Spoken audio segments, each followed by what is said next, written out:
Hey guys, welcome. Welcome to the launch of our Boston Institute Natural Medicine. Let me just greet some persons that are on. Amy, or Annie, sorry, I should say, who is on. Greetings, Annie. Thank you for joining us tonight. I'm excited because of what we're going to be doing tonight. This evening, we are literally uh, making history. So what's so unique and what's so different? Carlton Robinson. Hey Carlton, how you doing? So I want all those persons who are on. Let me just ensure that I feature them on tonight. Let me just sure that I feature them on tonight. And big up all the persons who will be with us tonight. I see on Facebook. Just send it out, guys. Send out the link. Uh,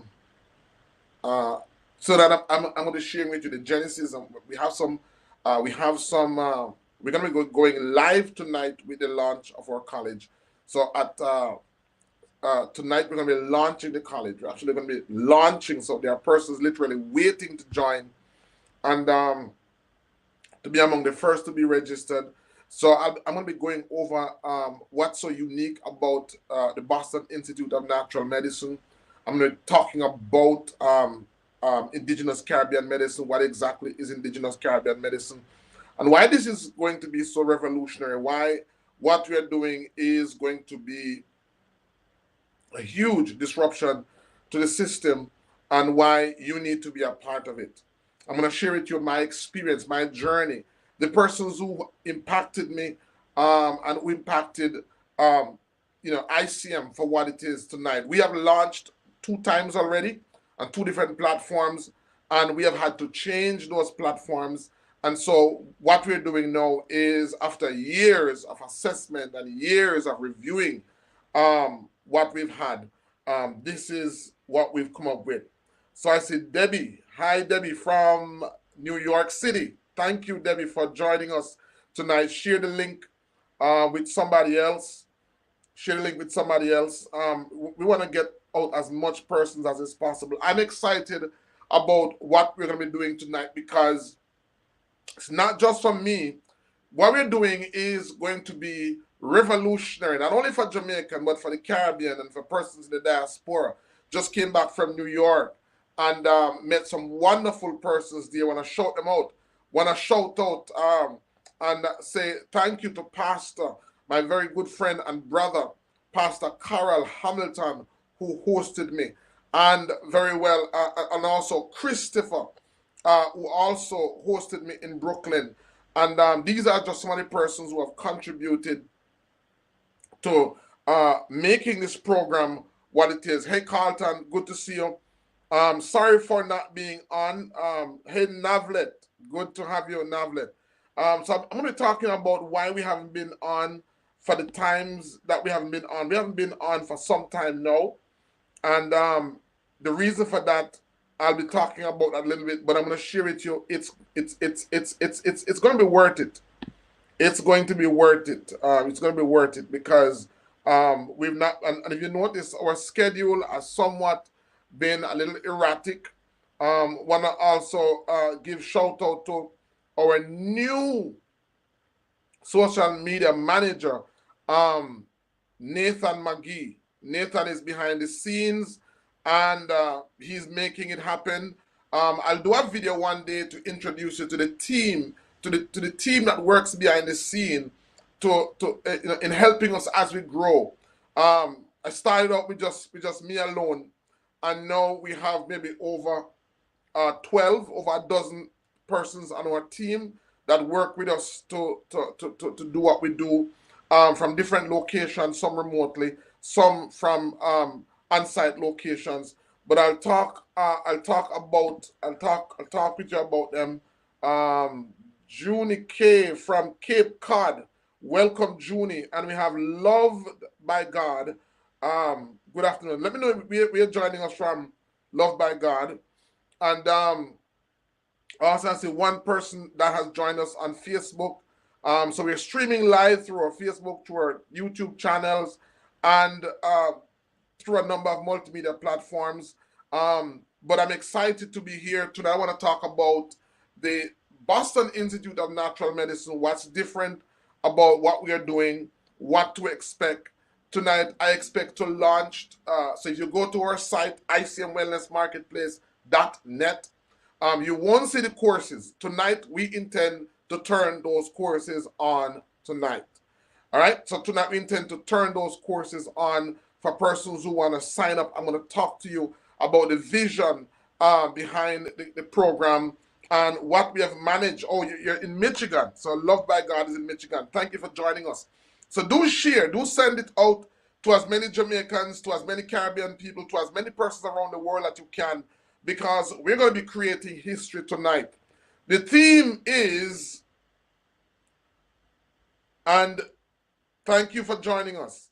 So the theme is build the city and they will come. Build the city and they will come. Build the city and they will come. And that is a theme because that has pretty much been my approach.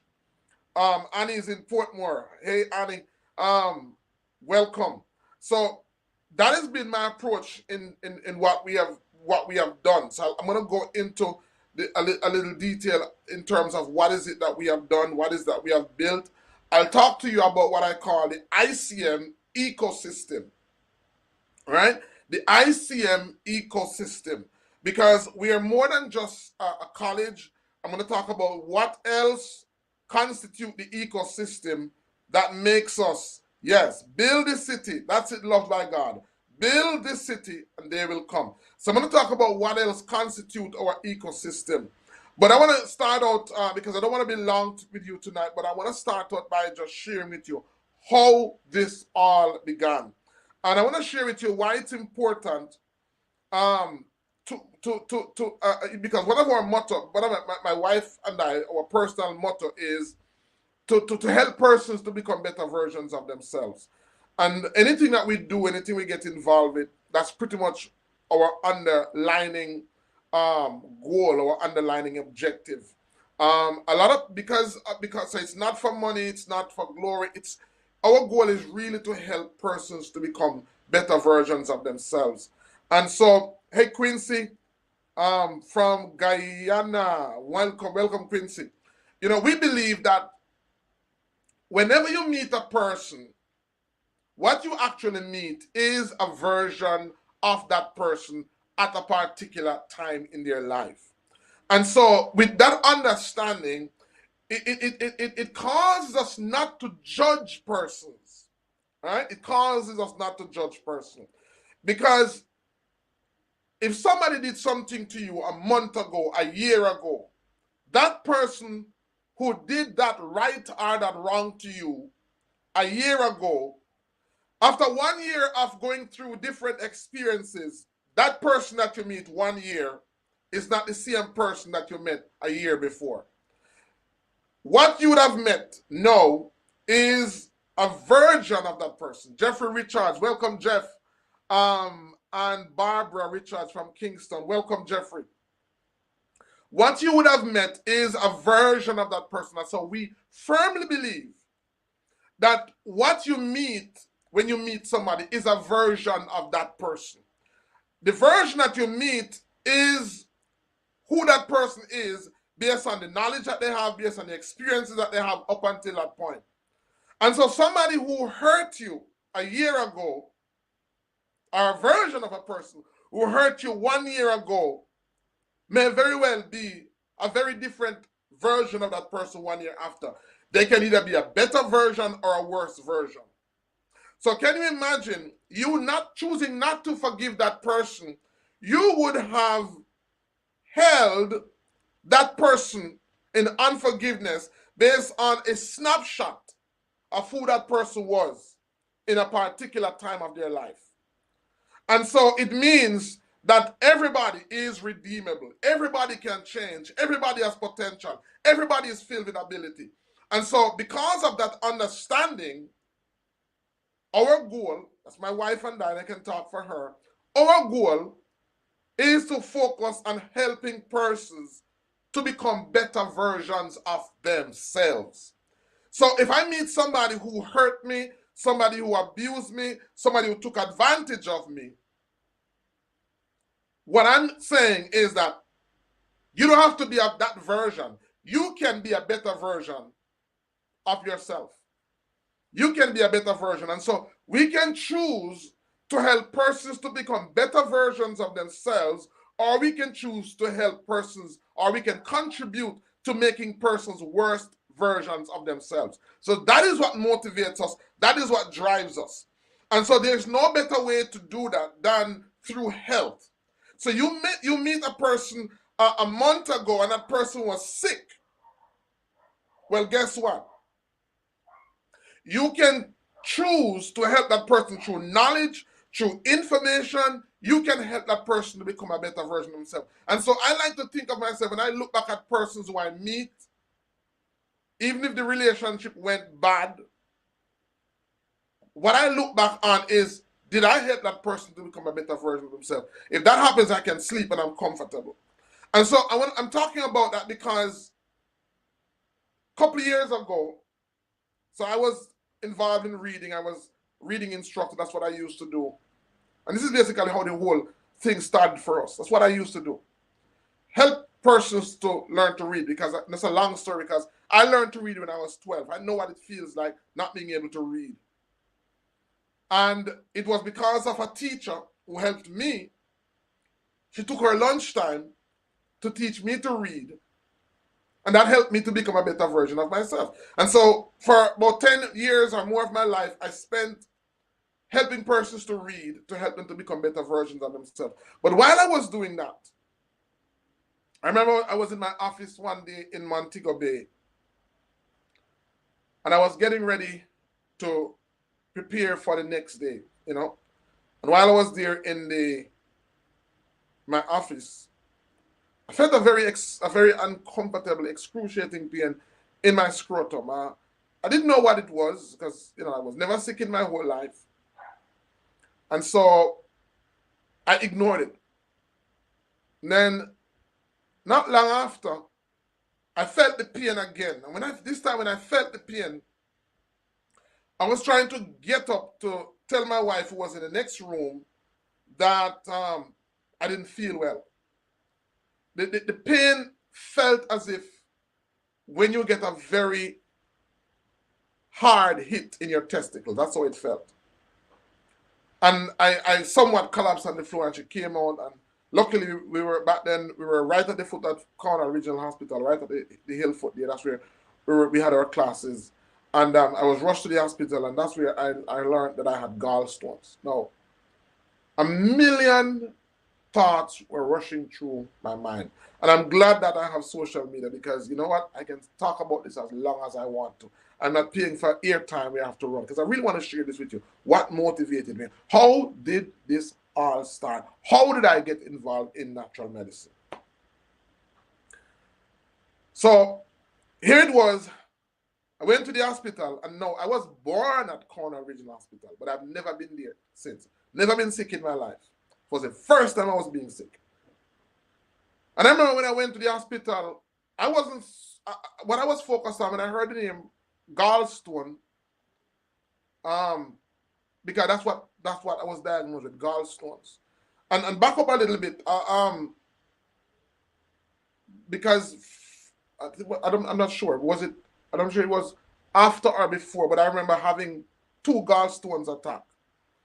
And I remember them being excruciating. I remember at that time we lived in Montego Bay, we lived in Westgate Hills, and we lived in a 2-floor building. And I remember I went to one of the windows and I thought about jumping. That was how excruciating the pain was. I know what pain feels like. I know what being sick feels like. Because when the pain starts, it starts at about dusk, and that pain goes right through till the next day. I remember pacing the floor up and down, pacing the floor up and down in pain. There was nothing that I could do to just cause the pain to dim a little bit. Nothing, just excruciating pain. On, very intensive.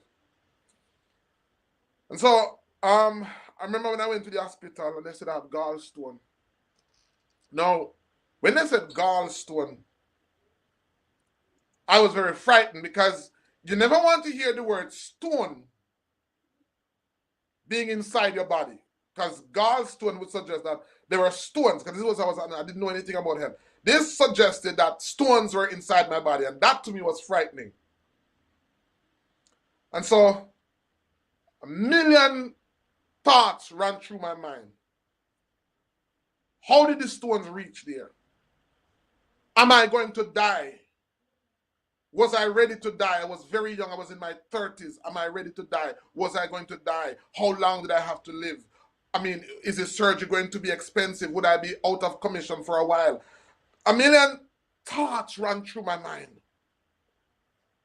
And I remember when I went in, the doctor gave me some painkillers.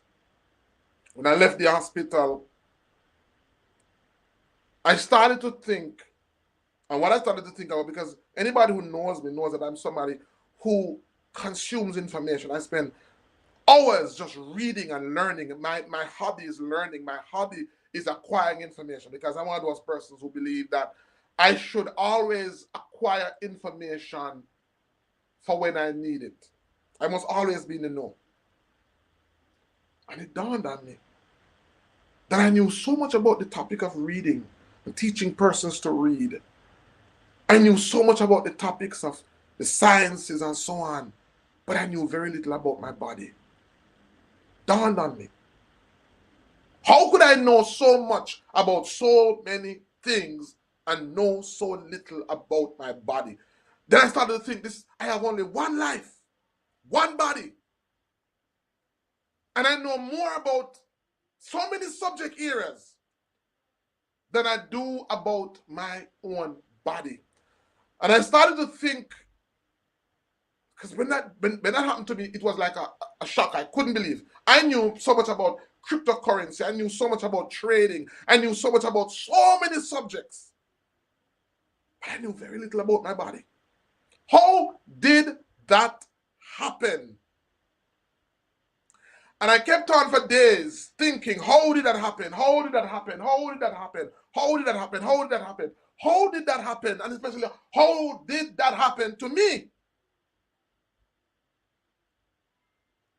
And I started to go back way in my mind, because I don't.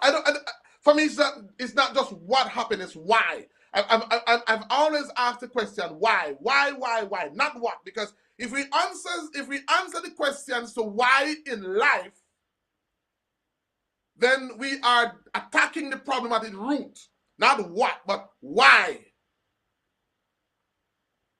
And so I asked the question why. The answer that I came up with, you want to know the answer? Because I remember I said to you that I learned to read when I was very, very young. And what I found out it wasn't unique to me. I realized that society indirectly caused me to be in that position. What do I mean? When we were going to school, I don't know about you, and if you can relate to this, put it on the chat. But I can remember when I was very young going to school, the teacher would say, and they would make statement like, that child is very bright, very brilliant. You can know they're going to become a doctor. Now, as innocent as how it sounds, how a boy like me interpreted that wasn't doing very well in school is that in order to know about medicine or to know about your health or to know about your body, you have to be bright. Now, I had concluded I wasn't bright. And so because I had concluded that I wasn't bright, I also concluded it wasn't my responsibility to know about my health. Knowing about your health requires brilliant people, so you have to leave that to brilliant minds. I'm not included. That was why I knew very little about my health. Because I had concluded that in order to know about your health, in order to know about your body, you have to be a brilliant person. And I certainly was not a brilliant person. And so that was the conclusion that has caused so many people to know very little bit about their body. They think that in order to know about their body, to know about their health, they have to be brilliant. So they go on investing more time in learning about so many things in life than they do about their own body. Not about you, but that's me. I was led to believe that in order to know about your body, you have to be very, very brilliant. And I remember I went to one of my aunt's house. Big up Don Vernon. I will ever call your name. Anybody who is watching this will know Don Vernon, my aunt-in-law from Montego Bay, Princess Street. Anybody who is watching this, send Don this video. I remember when I went around to Don's house, I was sitting on her veranda. I can't forget it. I was sitting on her veranda. And she said to me, she said, you're that type of person who do very well in medicine, because you have that knack for the sciences. And she said, you think so? Because Don Vernon, even though she had her job, was somebody who was very in tune with her health. Where she worked, at the time she worked at the tax office in Montego Bay, she was the go-to person that her staff members would go to when they had health issues. She was the person that they would go to. She had a regular job, but she had a knack for knowing about her body and knowing about health. So she was the person that person would go through. I heard her talking about so many natural remedies, so many natural, and I can now remember I was a complete novice. I knew absolutely nothing. So when you hear somebody talking about this natural remedy and that herb, is like you're totally lost. She said to me, you would do well. And I said, yeah, you think so? She said, yeah.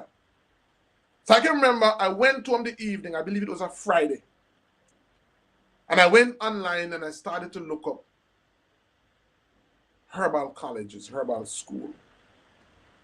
And that's when I came across Sandy Hill Institute of Natural Medicine. At the time, they were offering the course absolutely free. The founder believed that the knowledge of natural medicine is so important that it should be free. So it was free, but they had conditions. One condition was that it was a first come, first served basis. And two, because it was first come, first served, they knew that many people would try to spam them. So the second rule was that you could only apply at the time they were open for admission. We're talking about maybe about 12, 15 years ago, guys. So back then, my office was in Montego Bay, where I lived, didn't have internet. So I remember I slept over my office that night. So I slept at my office, I filled out the form, and I put the mouse right over the submit button. And I was there for, it was, I believe, 8 a.m. in the morning. I remember I got up from 7 o'clock and I sat down before the computer with a watch counting down. Because remember, first come, first serve, and they're only taking 20 persons. If you are number 21, you're out.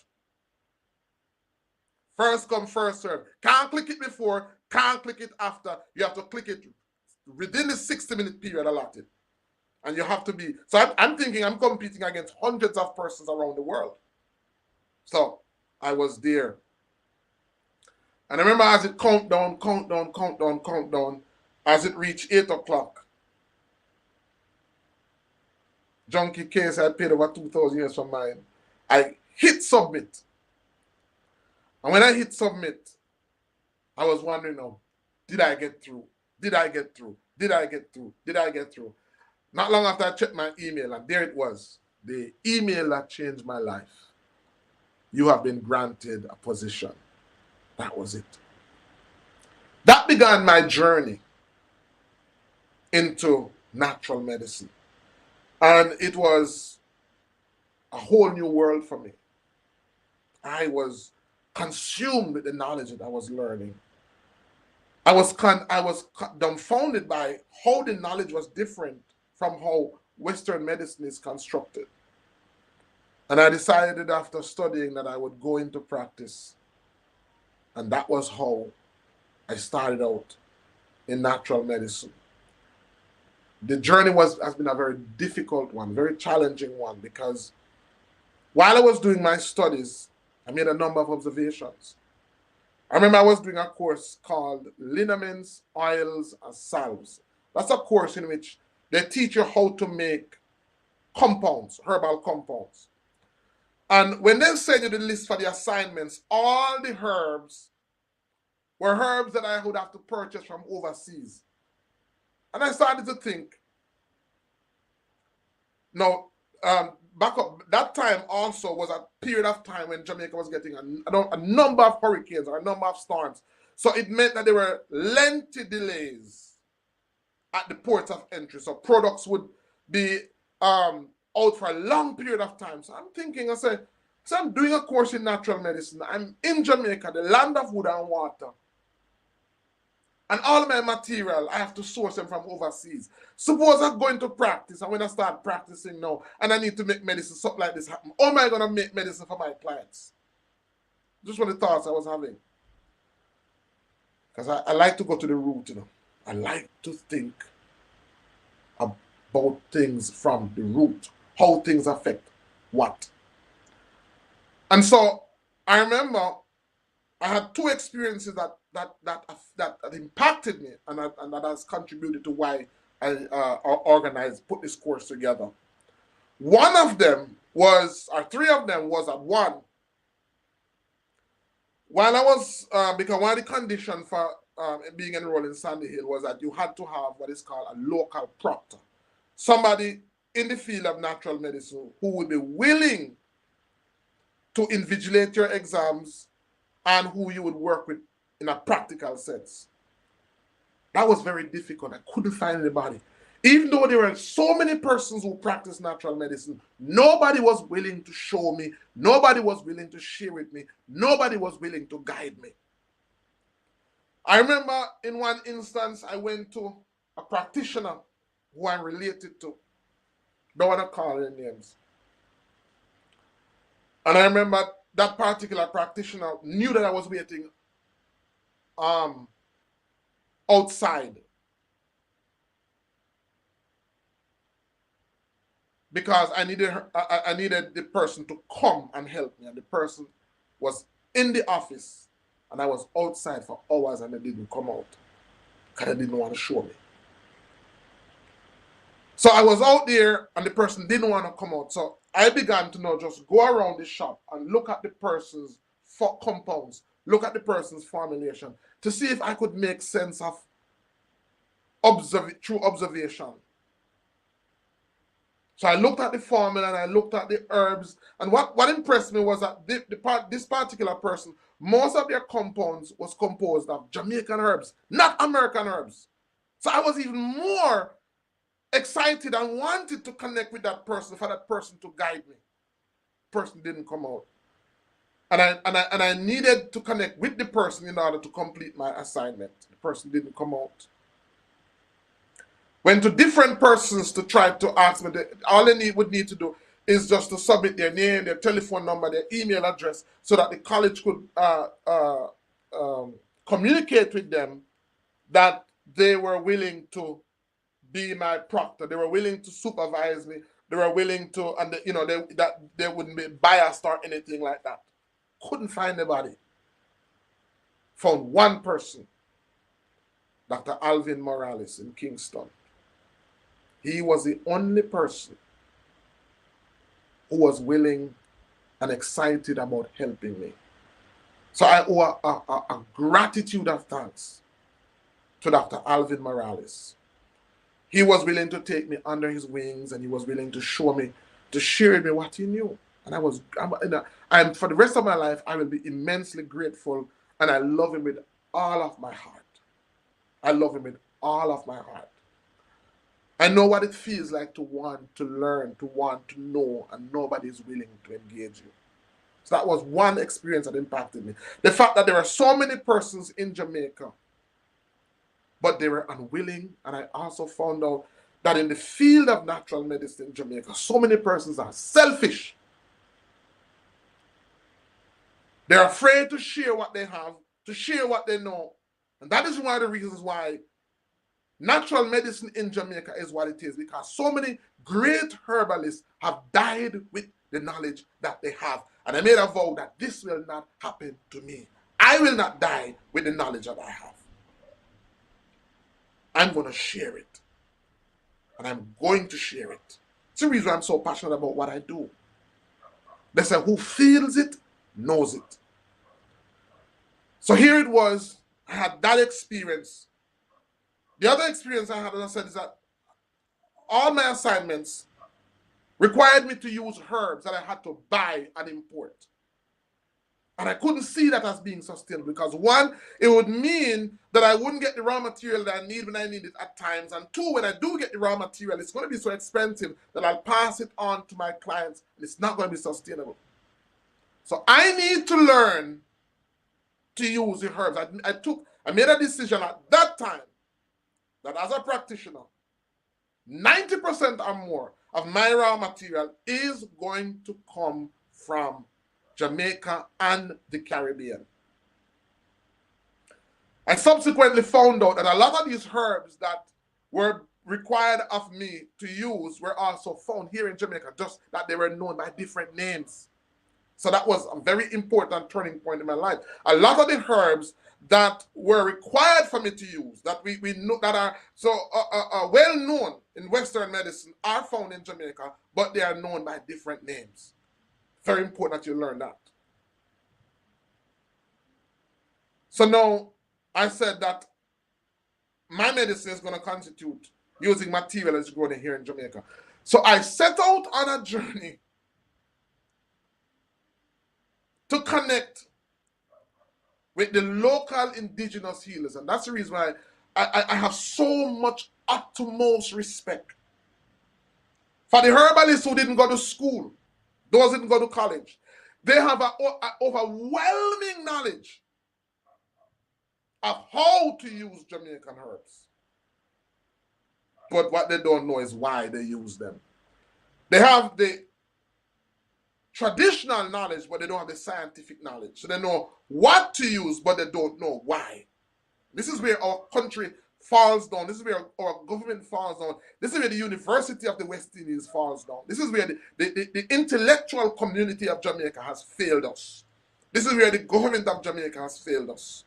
Because we have not connected, or we have not linked traditional knowledge with the intellectual knowledge that now exists. So there is a division, a separation of knowledge. That is what has caused us to be at the crossroads that we are. I want to talk to you tonight, guys. I'm not hurrying because some great things are going to happen tonight. We're going to talk about the launch of the college and so on. I want to tell you where we are coming from and why this means what it means to me. So I had to now connect with local traditional healers. It's just that, here's the dilemma now. They were telling me about all these powerful herbs, but they didn't know the scientific name. In some instances, I was being told about herbs that had the same common names, but were two different plants. And so it was very difficult. I had to go into the hills. I had to painstakingly walk with herbalists, take pictures of herbs, tag them with a name, then go back and get the pictures and try to find the scientific name to work it out. I did that for years, painstakingly years. The course that I've created is the result of my painstaking years of research. What I'm doing now is because of what I've been through. And I'll talk to you about that. And so over the years, I've been able to amass a wealth of knowledge as it relates to Jamaican herbs. Today I can proudly say that 90 to 95% of the products that we make, that we compound, is from herbs that are grown in Jamaica and from the Caribbean. What I've now come to find out is that our herb, Jamaican herb and Caribbean herb, is in a greater demand than herb found anywhere else in the world. One of the reasons for that is that because we don't have a herb industry. So a lot of our herbs are grown organically. They are grown in the wild. They're what is called wild crafted herbs. And so their quality, because herbs, apart from minerals, have what is called intelligence. Our raw material, the herbs that we use, is far superior in terms of intelligence than herbs that are grown in a controlled setting. Because the herbs are grown wildly, their ability to live, their ability to adapt, and their ability to adjust, their intelligence is far advanced. And so that intelligence, when it combines with our intelligent body, is why they are so powerful in healing. It's the reason why they are so different in North American herbs, because the North American herbs have come out of an industry that they have developed. So these herbs are grown on farms, where they are grown in controlled settings. Because they're grown in controlled settings. Some of them are grown using pesticides and other chemicals. Some are organic. But it's the reason why Jamaican and Caribbean herbs is so powerful. So I made a decision to ensure that the herbs that we use comes from Jamaica and the Caribbean. And so I've been able to identify the herbs, not only with common names, but also with their scientific names. And so it now means that we have what is called a herbal. We have a working categorization system, or a definitive system that now makes it possible for us to develop what I'm going to share with you this evening. So, the indigenous Caribbean medicine is a medicine that is designed to focus on the Caribbean and the Caribbean people. And so, after developing compounds that started to help people, guess what? My workload started to grow. So I have been actively involved in herbalism, and I was able to find about I've identified 7 different industries. I'm going to talk about them, because this was why I know we had to develop the course. Because when we started the Hallelujah Lifestyle Wellness Center, which is a herbal clinic, the results were so phenomenal that we were growing. And I talk about ability and capacity, that even though we had the ability, we no longer had the capacity to do what we were doing before. So we had the ability. Floyd McPherson, Nakalva Agricultural School. Big up yourself, Floyd, when I'm a schoolmate from Nakalva. I should say also that one of the reasons why I did so well in natural medicine is because my background is in agriculture. I was blessed also. That's another story. Another day I'll talk about how I got into Nakalva. But my background was also in agriculture. So I did the agronomy, the crop science, the plant science, animal science, the different facets of agriculture. And so when I came into natural medicine, I came with a background that helped me to assimilate and to digest the information that I was coming into. I did very well because I was coming from a background of the sciences, what I call applicable sciences, that helped me. And so when I started to practice, so we had an office in Montego Bay, both based in Portland. I remember, we were in St. Thomas, and I would go to St. Thomas, and anybody who knows, we would have like dozens of people waiting on us. I would go to the office and I would see lines of people. But we didn't have the ability, we didn't have the capacity. So we had the ability to help persons, but we didn't have the capacity. Because in order to do what we do effectively, there are a number of gears that have to be in place. One of them is that we have to have quality raw material. So we have to harvest herbs. We have to compound. When we were at a very small stage, we could do it. I could do it. I was the only person doing it. So I was the only person who went out, harvested herbs, brought them back, dry them, wash them, process them, compound them into tincture and salves, oils.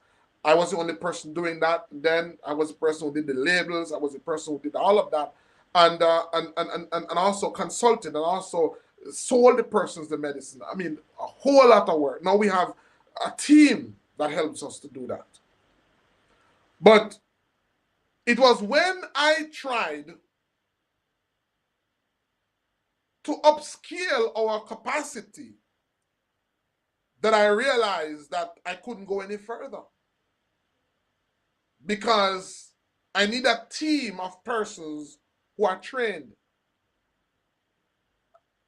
That was when I was buck. So I was on the verge of growing. We just started, we launched our site, the HallelujahLifestyle.com. HallelujahLifestyle.com. We launched that site. And that was when I realized that we can't grow. Couldn't believe we couldn't grow. Because even if I could see 100 persons, we didn't have enough medicine for 100 persons. So the ability was there, but the capacity was not. So this was what led me to form the Boston Institute of Natural Medicine. The attempt was to create an institution to create the capacity to handle growth. And I'm grateful because we started that, but we came up on a lot of hindrances.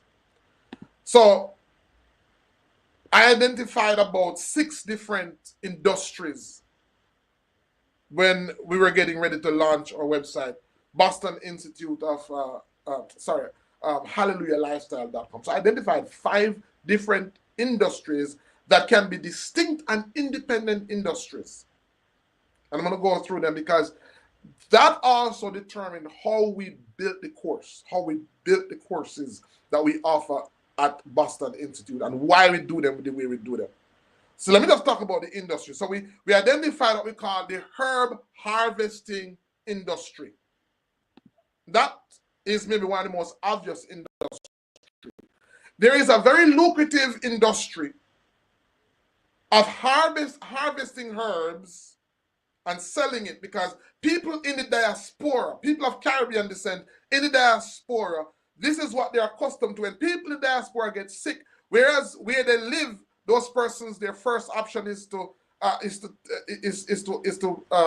seek Western medicine intervention. Caribbean people first intervention is to seek natural medicine. These persons are cut off from their home. They're not in their homeland. So there's a tremendous demand in sourcing herbs and making it available to people abroad. What has been fascinating for me is that, listen to me now, guys, listen to me. This is an industry where you sometimes can start with little or no money at all. Because Jamaica is blessed that it has millions of acres of land with herbs growing on it that people call wild bush, that to them has no value, but has immense value overseas. So a person who is trained to become a herb harvester, and training is required because in order to properly harvest herbs, you have to know when is the right time to harvest it. We took that into account when we created the modules for the course. So the way I created the course is that persons can choose a module that applies to their immediate need. What does that say immediate? Because I do recommend persons to do the entire series of modules, but they can choose to start with a module that immediately applies to their interest area or their calling. So they are herb harvesters. There are persons who are broke, who have no money. There are persons who are farming. Let me give you an example. I remember I went to somewhere in Clarendon. This was very early when I was doing my course. And when I went to Clarendon, I went up to Top Hill in Clarendon. And when I went to Top Hill, I saw a herb that looked familiar. And I said, no, it couldn't be because because at that time I was just learning what herbs are found in Jamaica by different names. So I saw this herb and I saying, no, it couldn't be that herb because that herb don't grow in Jamaica. When I went a little closer, to my amazement, it was English plantain. Now, English plantain was a herb that I had used a month before for an eye compound. And I remember I had paid it was 23 or it was 20 something dollars US per pound for it. And here I was in Top Hill in Clarendon. And where I was, these persons were planting carrots. So I asked, I said, do you know what that is? And they said, no, we don't know, but you know it's hard to get rid of. You know it well and get rid of it. I said, why? They said, man, it make I just weed and it make it hard for we get grow a carrot. I said, but do you know what this is? They said, no, we don't know how we just want to get rid of it. Guess what? They were getting rid of a herb called English plantain that was for 20 something US dollars a pound to plant carrot. That was not even $10 US a pound. And I said, oh my goodness. I said, I mean, this is the ridiculous things that happen in Jamaica. An agricultural society, an agricultural ministry that is focused on crops that have far less value and getting rid of crops that have far more value. Come here in Portland, I've had the experience. I was in Portland, a client came down to me and he brought this herb. I said, Doc, you know this herb? We have it in our coffee field and it's hard to get rid of. When he gave me the herb, guess what the herb was now? Go to cola. So he was getting rid of go to cola to plant coffee.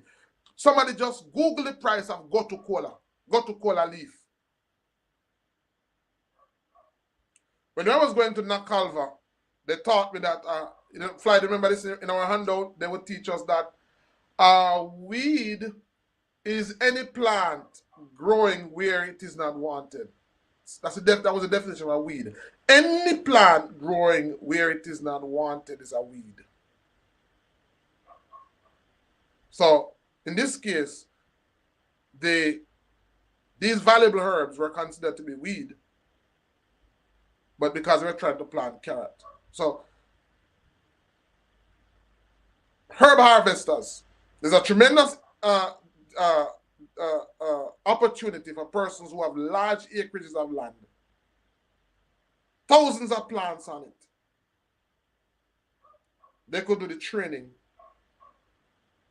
and just be focused on selling herbs. That's it. So I identify that as industry number one, maybe one of the most obvious industry. Industry number two, content creators. Because Jamaica is at the beginning of its budding stage as it relates to herbs. And so what I just shared you about not knowing that a lot of our herbs aren't of medicinal uses, if this is to become a budding industry, it means that there's going to be a lot of persons whose goal, who are writers, but they're excited about herbs, who could just focus on writing content for websites, writing content for persons who sell herbs, writing content about herbs, defining herbs. I mean, I saw that need because when we started HallelujahLifestyle.com, I actually employed somebody who was a content creator. I trained them just to create content for our website, just to write content about the different herbs. That's a business by itself.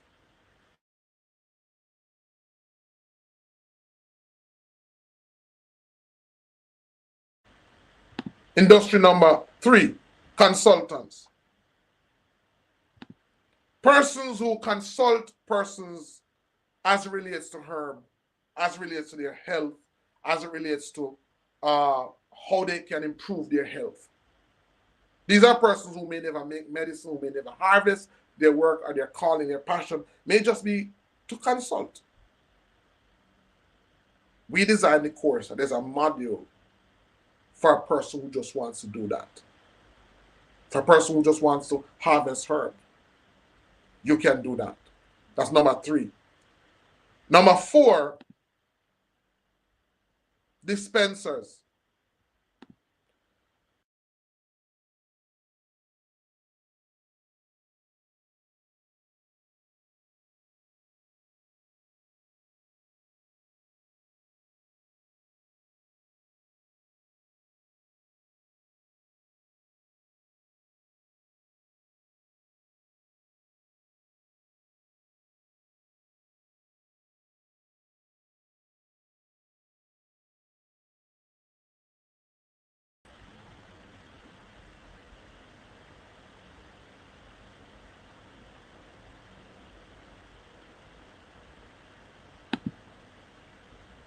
All right, sorry about that. So, we realize that there are a number of persons who their passion may just be about dispensing natural medicine. And I want to talk to the medical doctors, because this course, I made sure that, it's scientific, because we have so many medical doctors who have clients. This is also one thing I've noticed, because I've created a course out of so many observations. This course is not intended to be a rival to Western medicine. I'm not one of those herbalists who believe in knocking Western medicine. It definitely has its place.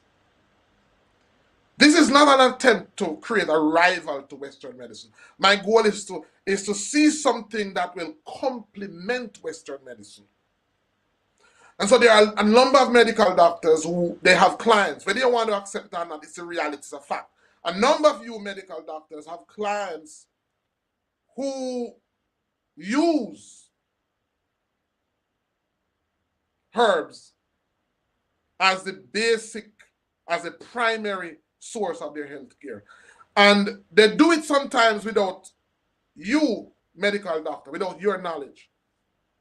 Let's stop talking, and this can be dangerous, because anything that can help you can also hurt you. So a lot of persons who use herbs, at a case in point, I have one client right now who has uterine fibroids. She reached out to me because she was admitted in the hospital. So when I saw, she texted me and said, why are you admitted in the hospital? She said, well, I've been taking turmeric and ginger for 2 days straight. And so she was bleeding. She thought that because turmeric is anti-inflammatory, that because she had fibroids, it would be a good natural remedy to take. She was taking it for 2 days, not knowing that turmeric and ginger are actually blood thinners. So if you're bleeding, it's only going to worsen that condition. She was admitted. She could have died. Then it would have been said that she tried to self-medicate herself with natural remedy and ended up being dead. So I tell persons, never ever try to self-medicate yourself, especially without the guidance of a experienced healthcare provider. Never ever do anything like that. Good evening. I didn't get you, man. All right. Well, Tom. That's why I'm on. I see your message. That's why I'm on. Never do anything like this without the knowledge of your medical doctors. But a lot of people don't tell their medical doctors, because a lot of medical doctors are against natural remedies. And not a lot of medical doctors or healthcare professionals are against natural remedies because they have no knowledge. they have no training. They don't know. Medical doctors are trained to use what they call empirical data to guide their decisions. That's how they're trained. They're scientists. They're trained to use data to make decisions. And so that's where again I blame our government, because our intellectual community has not done enough to do research, to use taxpayers' money, to do research to help guide medical doctors.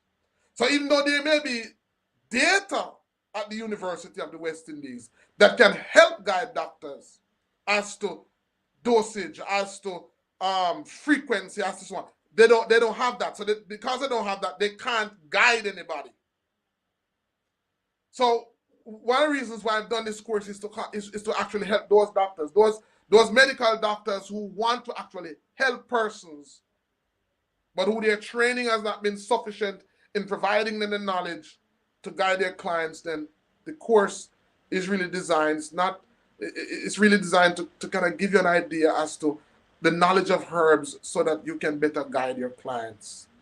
Because at the end of the day, it's really about helping people. It's not about a philosophical belief, whether you are more rooted in the philosophy of Western medicine or the philosophy of natural medicine. It is a proven fact that natural medicine has its place. The World Health Organization has cited in numerous places that 70% of the world's population still depend and still use this medicine as a primary means of their health care. It is the medicine for the most vulnerable in any society, the poorest of poorest, who can't afford prescription drugs. This is what they will resort to. This is what they have to resort to. So it makes sense that there is a system designed to guide persons who choose this as an option.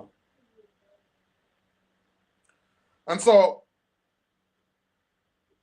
that's one of the reasons why we also designed the course, not only for persons who are, dispensers, because persons who dispense medicine have to have the knowledge to guide persons, especially on prescription drugs, because medical doctors don't have the knowledge to guide persons. So it is a person who is dealing with herbs who have to have that knowledge. How do you guide persons? Because we can't tell persons not to take their prescription medication. And if you're doing it, you shouldn't.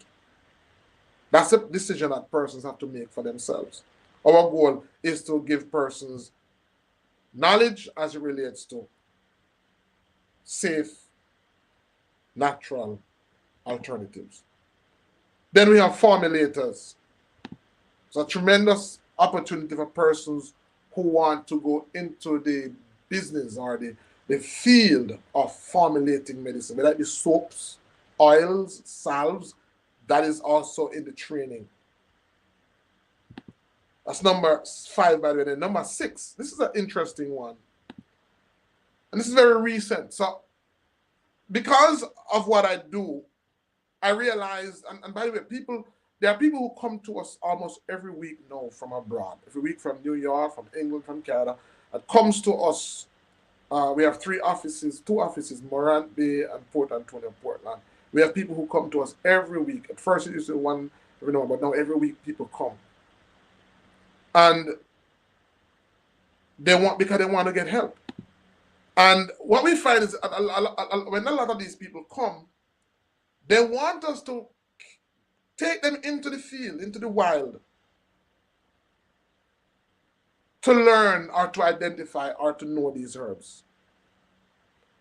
So opportunity number 6 is for tour guides.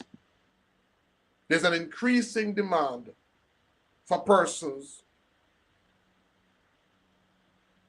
who want to get nature tours. So we have factored that into how we put together the material, how we put together the training. And we have organized it into modules that are affordable and that persons can use. So we created all of these. So we have the clinic, we have all of these different facets of what we do. And we decided to start the school. But then there were questions as to certification. What type of certificate do you get? That got me thinking again. Persons want to know what type of certification. How do we certify persons? So I went to, when we started, as I said, we started a number of platforms. We're on our Moodle platform, and we have been on Talent LMS. A number of times we've started the course, tried many times, and get up and it just collapsed. And I also want to give a shout out to all of those persons who have stuck with us through all of those trials and errors. When you're doing something that you have no model, no mold, no template, you have to figure this out as you go on. It can be frustrating, it can be difficult. So I want to commend those persons who have stuck with us and who have been with us and who have encouraged me and to continue, not to give up. Because it's frustrating at times when you have to go back to the drawing board with no template, nowhere at all. So I remember in one of our courses when because we had a course, one of the beginning courses in which I gave an assignment. What do you think we should call our form of natural medicine? And I remember one, and it was an assignment that persons were supposed to write. And I remember one student, Maurice Carr, who suggested we coin the name. The name that was coined was indigenous Caribbean medicine. So a big shout out to Maurice Carr. That name stuck because it made sense. Indigenous, that medicine that has been with us as a people. Caribbean medicine. And I thought about it. Was the term limiting? Because I thought about it. Was the term limiting? And if it is limiting, how do we justify its limitation? Why not a term that is more suggestive of a global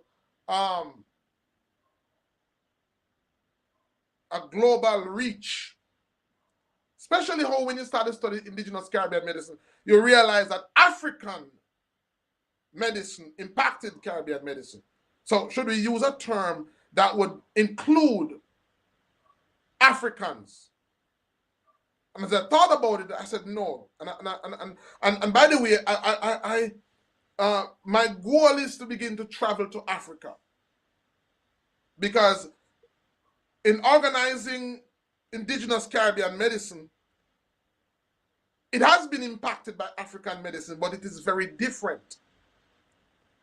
What exactly is indigenous Caribbean medicine? What makes this brand of medicine different from traditional Chinese medicine, that makes it different from Ayurvedic medicine, that makes it different from Kampa? Why is it different? And so my working definition is that indigenous Caribbean medicine refers to the traditional healing practices and beliefs of the indigenous people of the Caribbean region. So that's what makes it different. The medicine, indigenous Caribbean medicine, is unique because it represents the cultural and the spiritual belief system of people from the Caribbean. And in the course we go more in depth into that. Why is Caribbean medicine different from African medicine? And so the more I looked at it, I realized that we are not just out of many one people. I realized that we are out of many one medicine. I realized that our medicine has been impacted by the different colonizers. So the Spanish who came, their influences mixed in with our medicine. With the British who came, with the Tainos, with the Arawaks, all of these indigenous people, along with the colonizers, has created a uniquely distinctive medicine that is unique to the Caribbean. So we are ancestral maroon. So that is also included in our indigenous Caribbean medicine. As you go to the different islands, you're going to find that their influence has also contributed to indigenous Caribbean medicine. And so I thought that it is time for us as a people. It is time for us as a region to have a medicine that is reflective of our way of life as a people, as a culture. So indigenous Caribbean medicine is reflective of our spiritual beliefs. It is reflective of our cultural beliefs. We have only been we have been the recipients, and I should say when we go into the course, when you go into the course, we talk about the fact that a lot of what constitutes Western medicine was actually stolen from us in the Caribbean. We talk about the intellectual property, the wisdom that we have, the wisdom of our ancestors, because we were colonized, were slave masters, took the credit for our knowledge, for our inventions. But we are great people. And so it is time that we begin to define ourselves. I saw this even more so during the pandemic. When during the pandemic, the wealthy nations hoarded for themselves what they considered to be the cure. If it was the cure, our governments pleaded for them, pleaded to them. But instead they hoarded. So if it was the solution, if it was the remedy, we saw firsthand how these wealthy nations would respond. They hoarded for themselves what they thought to be the solution, what they thought to be the remedy. And even though we had the money, we still couldn't get it. And that was when I realized that, listen to me, we have to take our health in our own hands. That was when I said, listen to me, the next crisis is going to be a food and medicine crisis. What happened in the pandemic was a role play of what is to come. Because trust me, what is coming is going to be much worse. Observations were made, assessments were made, evaluations were made of what happened and how people responded during that crisis. And strategies have been designed for the next crisis that is to come. I believe in the next crisis is going to be a food and medicine crisis. During the pandemic, we saw people who had money who couldn't get food. During the pandemic, we saw that there was a line drawn across who know who. Your health is your responsibility. And so, with that in mind, we created an ecosystem. And that ecosystem is designed to support what we want to implement. So the ecosystem consists of 7 sectors. I want to talk about them, then we're going to go into launching. So I want to talk to you about why we haven't been able to put videos out on time, why I've been inconsistent in meeting my schedules, and what we have done to rectify that. But I want to show you that the fact that there hasn't been content coming out, we have been working. We have been working. We have been working. We have been working to create an ecosystem.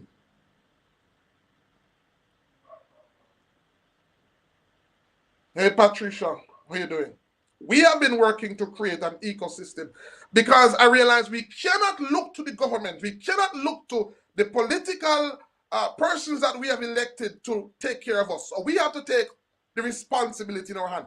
And that is why the theme for what I'm doing is If we build the city, they will come. So I traveled to Laos. I traveled to near China. Before I went to China, I went to the University of the West Indies. And I sat down with a number of stakeholders to see if, in fact, it was that we didn't know any better, or it was that we were just ignorant. And I found out that at the University of the West Indies, and I'm so ashamed to say this, at the University of the West Indies, there are volumes of books on Jamaican herbs. There are volumes of research that has been done. There are volumes of theses that have been written on Jamaican herbs. But they have only been kept on the shelves of the University of the West Indies. They have not done anything to make this knowledge available to us as a people to help us. And this knowledge, these theses, this information was gathered by using taxpayers' money. So we have paid for the knowledge, but we haven't gotten it. So I went to the University of the West Indies and I met with major stakeholders, only to find out that there has been expansive work done on herbs in Jamaica. But the minute the thesis was finished, it never left the shelf. I realized that there are agencies in Jamaica. There was one particular agency, and what they have done, very valuable. They have done research to identify not only the medicinal benefits of herbs, but they have also put together a book to guide healthcare professionals how to use those herbs. And there's less than 10 copies of that book available. How do you have such a valuable resource and it's not pilfered into the wider society? Is it of no concern to the Ministry of Health that there are persons who are on prescription medication, who are taking herbs, who are potentially hurting themselves, who are potentially reducing the effects, the medications that they're on? As I said, I'm not trying to be politically correct. I have no problem with the prescription medication, because guess what? Medicine is not just what you take, it's dosage. So prescription medication, the right dosage, is medicine. Natural medicine in the wrong dosage is poison. And it works vice versa. We must be guided by information. And so there's valuable information like this that has not been made known to us. So went to University of the West Indies. I found out that the work is done, the knowledge is there. It's just that it's not being made available to us as a people. For whatever political reasons, for whatever reasons, it's not being made. I'm sharing this because these are the things that we should be putting our politicians under pressure for.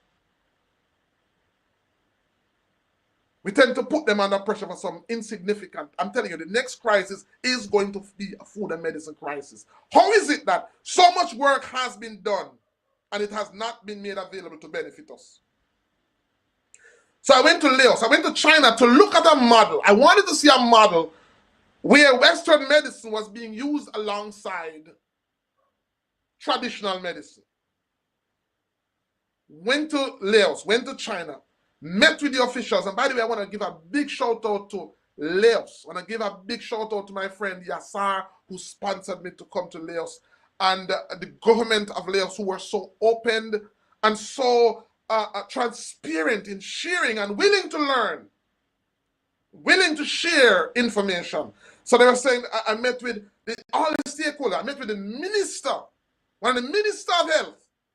Now I met with the minister of health in Jamaica. When I talk about I'm willing to share what I know, nobody from the Ministry of Health has ever contacted me. And I went to Laos, and in 2 weeks, I met with the Minister of Health. I met with the head of their equivalent of what is called the FDA, Food and Drug Administration. I met with the head of their pharmaceutical entity. I met with the head of their what is equivalent to traditional medicines. And even went to a ceremony where we planted some trees. And I got a chance to sit with him and I asked him the question, how do you integrate Western medicine with herbal medicine? Some of you, I've put some of this video on my YouTube channel, but I'm coming up with a book called Cross-Cultural Healing, which is a book that captures that journey, what happened on that journey to Laos. And I'm also doing a whole video documentary because I came up with tons of videos. I want to show you what can happen when a government cares about its people. I'm somewhat convinced that our government does not care about us. I'm of that opinion. I'm strongly. I would like to be dissuaded. I would like to forfeit that belief, but I'm of the strong opinion that the government of Jamaica does not care much about us. I've been in Jamaica where there are roads that lead to farms that carry out food for the people of Jamaica, and I realize that those roads are in deplorable conditions. But then I look at the roads that go to attractions. I look at the roads that carry tourists to attractions, and I mean, they should be good, but I look at the roads that carry tourists to attraction sites, and I see that those roads are good. So our government only invests when it's of benefit to outsiders, but not to its people. What government does not invest in its own people? So I went to Laos, and I sat with them, and I spoke with them. And they shared with me. They said, Dr. Ben, this is what we do. When students come to the university to study, when they are writing their thesis, what we do is we send them into the communities to do their thesis among the indigenous practitioners. They observe the indigenous practitioners and they make note of the effectiveness of what they do. Then they take that information and they bring it back to the university and they study and they correlate and they affirm and they substantiate. Then they write their thesis and we convert those theses into manuals that we send back to the natural medicine practitioners to guide them. So we take the knowledge that they have and we add our scientific support to it where it is necessary. And we give it back to them to guide them in taking care of their people. And I said, wow, amazing. This is a good use of taxpayers' money. This is how taxpayers' money should be used.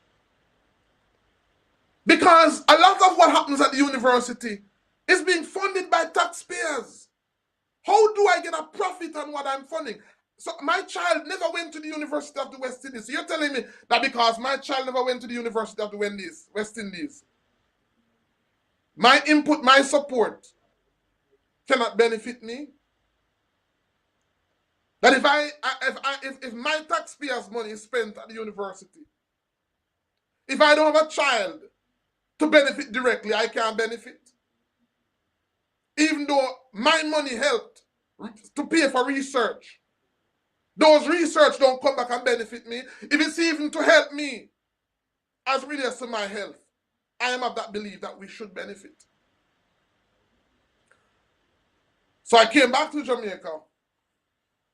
When I came back to Jamaica, I decided that we need an ecosystem. Now, what I'm sharing is I know I'm treading in some dangerous waters. I know that they will get me. I know they'll move me. And I've thought about that. I'm ruffling some serious feathers now. I'm inviting the wrath of some serious persons on me. My name may come to light now. So they'll come and investigate me. They'll come and search me out. They'll come and tell lies. They'll come and make up all type of stories to get rid of me. I don't care. I really don't care. My goal is to see my country and my people being better off. I started out by saying that I'm driven by the philosophy that my purpose here is to help persons to become better versions of themselves. My goal is to help Jamaica to become a better version of itself. My goal is to help the Caribbean to become a better version of itself. I don't judge Jamaica. I don't judge the Caribbean. I believe that the Jamaica that we live in is one version of what it potentially can be or is intended to be.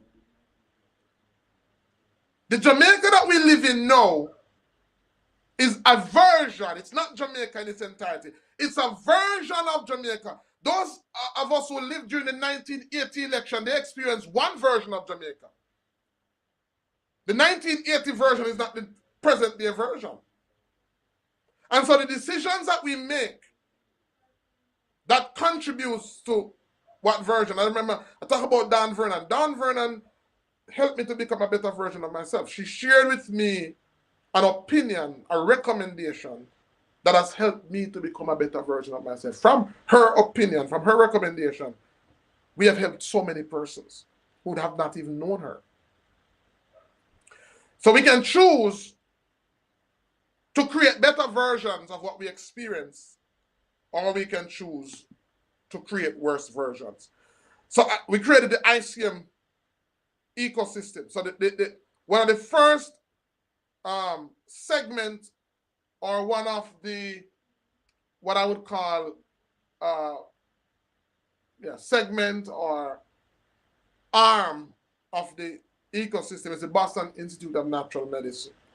Boston stands for based on simple technology of nature. That's what Boston means. Doesn't mean that we're located in Boston.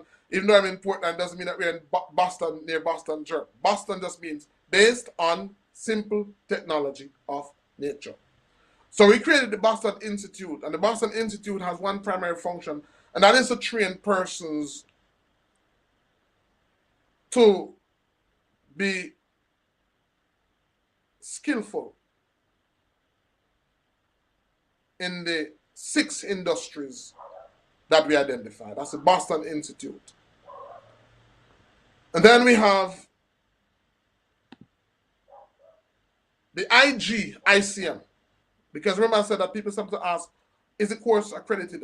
So IGICM means the International Guild of Indigenous Caribbean Medicine. So we have created an international professional body that grants certification to persons who finish the course. So this is how it works now. So you go through the school, you finish the course, and after you finish the course, so everybody who registered in Boston Institute of Natural Medicine, everybody who does the registration automatically becomes a member. Because the money that you pay for the first for module number 1, that price also includes membership in the International Guild of Indigenous Caribbean Medicine. What is the International Guild of Indigenous Caribbean Medicine? The International Guild of Indigenous Caribbean Medicine is designed to be a professional body. That professional body is a professional body of members who will give peer certification to its members. So because the course is Indigenous Caribbean Medicine, there is no higher, or there is no governing body that can grant certification than the indigenous communities. So we have the indigenous communities of the Maroons, which didn't get a chance to bring him on, but Chief Curry, who leads the Compound Maroons, has been integrally a part of what we do. Then we have the Tainers, and the goal is to really get members from the indigenous communities to endorse our program or to approve our program.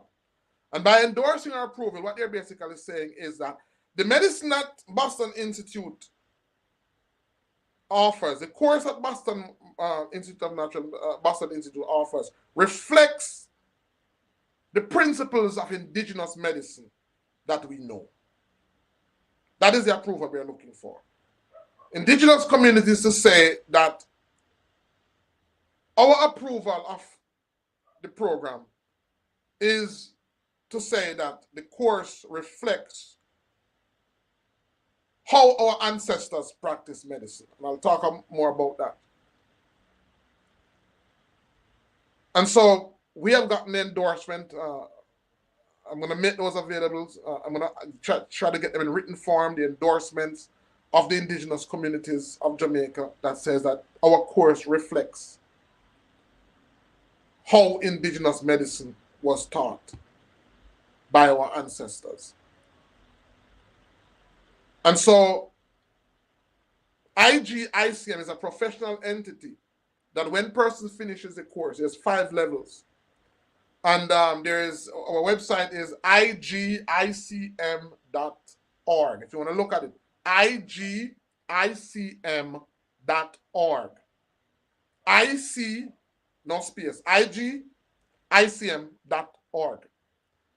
If you go there, it will show you the 5 different levels of membership. And the 5 different levels of membership are apprentice, and that is basically for persons who just register with the program. So when you register in Indigenous Caribbean Medicine, Boston Institute, of Natural Medicine, you are also granted an apprentice membership in the International Guild. So there's the apprentice membership, there's the associate membership, there's a certified membership, the senior membership, and the fellow membership. And each of these memberships have their respective criteria. And what we want to say is that when a person trains to become a practitioner of natural medicine, there are criteria. We believe that there should be criteria. That person should be held to standards of professionalism. They should be held to standards of ethics. They should be held to standards similar to standards held by other professionals. And so there are memberships. And what is also unique about the IGICM is that persons can apply for to be mentored. So it's not just a persons who have been through Boston Institute. If you have been through any form of training, or if you have life experiences, you will be evaluated on the basis of that also. And let me also use the opportunity to say, because I said that when I started out, there were a lot of selfishness in natural medicine. And so IGICM constitutes the membership or the leadership I envision should constitute of persons from professional Jamaica, which is persons from the University of the West Indies, persons from within the Ministry of Health, from government, and persons from the professional arena. So for persons who have been practicing natural medicine or involved in healthcare over a period of time, for persons who work at the university, from persons within government, we want. So if you're watching this video and you know of somebody, or if you are somebody who has been in practice, the theme is build the city and they will come. Then reach out to me. What we have done, there are many persons who say, good luck, because we know it won't come to pass, because we have tried it before. Many have tried before you, Dr. Ben. Many have tried, and it hasn't bear any fruit. There is so much division and schism in natural medicine that every time they're trying to start a professional association for practitioners, it frazzles out. It comes to nothing, comes to naught. And I'm trying to reach out to some persons who are practitioners in Jamaica. Some haven't gotten back to me. Few have gotten. But I don't care. Because I'm building the city for they will come. I tried to get the support of the government. No support. But I decided to build the city for they will come. There are persons who are watching and there are persons who will be watching who sees the vision.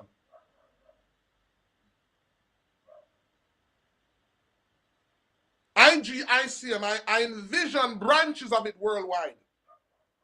I envision chapters of it in New York, chapters in Florida, chapters in Canada, chapters in England.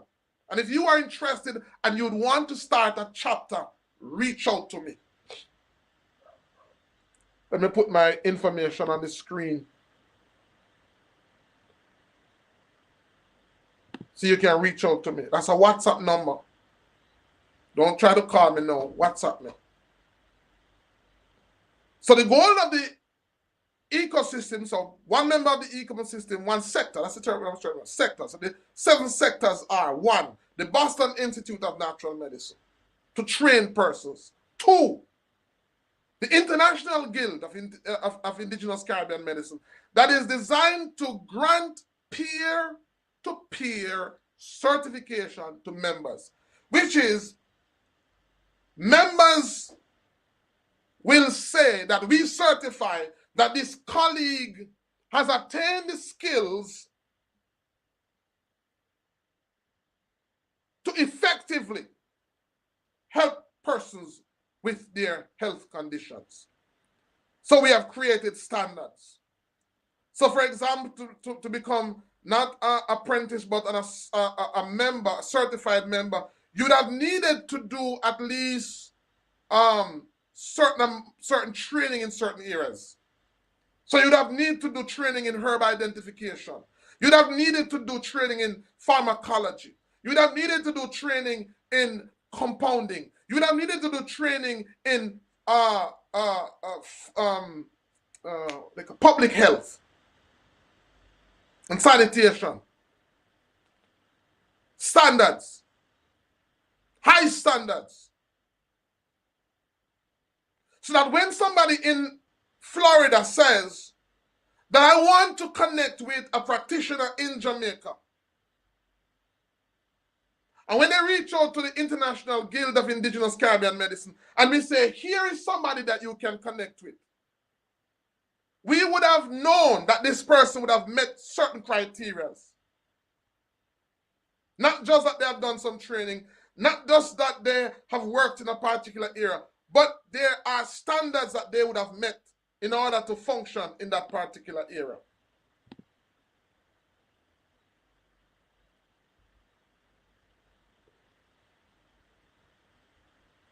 Chris is asking where's the link. Chris, the link for the course, let me just write it, but we haven't launched that yet. So if you go on the site, you won't see the courses, but we're launching it tonight.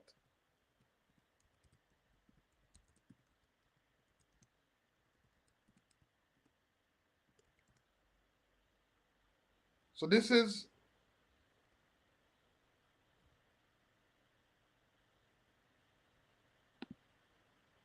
I'm going to ask Nathan to just copy the link and paste it. Thank you, Nathan. ICMWellnessMarketplace.net to paste it so that persons can join it. In the description of this video, if you're on YouTube, the link is there. But if you go to the site now, the course is not yet available. I haven't made it public as yet, but we're launching it tonight. So you can go and you can pay and you can get started. So that's what the International Guild of Indigenous Caribbean Medicine. It is also designed to offer mentoring. So after you do the training to become a certified member, there are certain hours of what I would call clinical experience that you would need to have. So you can't just do the training and become a certified member. You will have to do a certain amount of hours of training. And we are going to have ongoing workshops so that as long as you continue for you to sustain or retain that level of certification, you will need to do a certain amount of workshops or training in order to maintain that status, because we want persons to be current, or we want persons to be updated as it relates to the latest information. And I'll come on one night and I'll talk more about the ICM Wellness, the International Guild of Indigenous Caribbean Medicine, and how persons can start chapters and what are the requirements. I'll talk more about that. But that is one of the sectors of our, what I call ICM ecosystem. Then there's the Hallelujah Lifestyle Botanicals. What is Hallelujah Lifestyle Botanicals? Hallelujah Lifestyle Botanicals is an entity that we created. And that entity makes available to persons. Hey, Jackie, how are you doing? It makes available to persons supplements that are based on standards comparable anywhere in the world. So Hallelujah Lifestyle Botanicals distribute supplements that have been manufactured in what we call FDA approved facilities. And they're available to our clients all over the world. So from multivitamins, because I realize that if you chose, for example, to do the training and become a consultant, you may not have the facility to formulate compounds and so on. But after a consultation, you need to recommend products. So over my 10 years or 12 years of experience or exposure, we know from experience what are the needs that people have. So we have created and we distribute compounds. Well, nearly 100 different compounds. For male, for female, for different needs that the body has. That's what Hallelujah Lifestyle. So if you go to our website now, you will see those products on our website. The goal is to provide support for persons who are coming into the industry. When I came into the industry, it was very difficult for me. It was very hard. I had to sift my way through. It was very difficult. A lot of persons have given up. But I decided to stick with, because I had a vision. Build the city and they will come. So for persons who want to start a business of natural medicine, who don't have products that have been proven to be effective, we have done that legwork for you. We have in our arsenals way over 50 products and more to come. In the next couple of weeks, my daughter will be launching her skincare products. So I should say also that this is a family business. My wife is involved. All of my kids are involved. They make up some of our team members, because when I grew, all the supplements manufactured in Jamaica, the ones that are on our sites are manufactured abroad. They're manufactured in the US. So they're manufactured in food grade, in FDA approved facilities. So they meet these international standards. So we have from multivitamins to digestive products for the digestive system, products for the reproductive system, products for weight management, products for rest and relaxation, a whole host of products, and we'll talk about them more and more. So that is one sector. That is another sector of our, what I call the ICM ecosystem. So there's the Boston Institute of Natural Medicine, the International Guild of Indigenous Caribbean Medicine. Then there's the ICM Wellness Marketplace. So there's the Hallelujah Lifestyle Botanicals, which manufactures and distribute products that are of international standards for our clients, and are also designed to help persons who want to come into the field, want to come into the industry, but want to know where they can get good products to recommend to their clients. So there's the Hallelujah Lifestyle Botanicals. And then we needed somewhere to put all of that. We needed somewhere for persons to find all of that. Are these products available in Jamaica, or will I have to wait for weeks after ordering? So Hope Law is asking, are they? So Hope Law, what happens now is that they are available internationally, but we haven't started distributing them in Jamaica. But that's the next goal. The next goal is to set up a local distribution center here. But you can order them, and within a few days they are here, and you can get them. So if you have an international address, you can order them and they'll come to you. We have products for a wide range of health concerns. So we needed somewhere to put all of this. So the ICM Wellness Marketplace.net, which is our website, is another sector of our ICM ecosystem. So there's number 1, Boston Institute of Natural Medicine. Number 2, the International Guild of Indigenous Caribbean Medicine. You can look at that. It's igicm.org. Then there is the ICM Wellness Marketplace, which is icmwellnessmarketplace.net. Then we have Hallelujah Lifestyle Botanicals, which is the sector that deals with distribution of supplements. That's also on the ICM Wellness Marketplace.net. And then number 5, we have what is called the Hallelujah Lifestyle Wellness Centers. So the Hallelujah Lifestyle Wellness Centers are clinics that we operate. So we have one in Morant, Morant Bay. We have one in Port Antonio, Portland, and we have partners in St. Anne's Bay. And from the Hallelujah Lifestyle Wellness Centers, we also offer retreats. So for persons who have certain ailments, they can come in and we can take care of them, right? So that's one of the sector of the ICM ecosystem.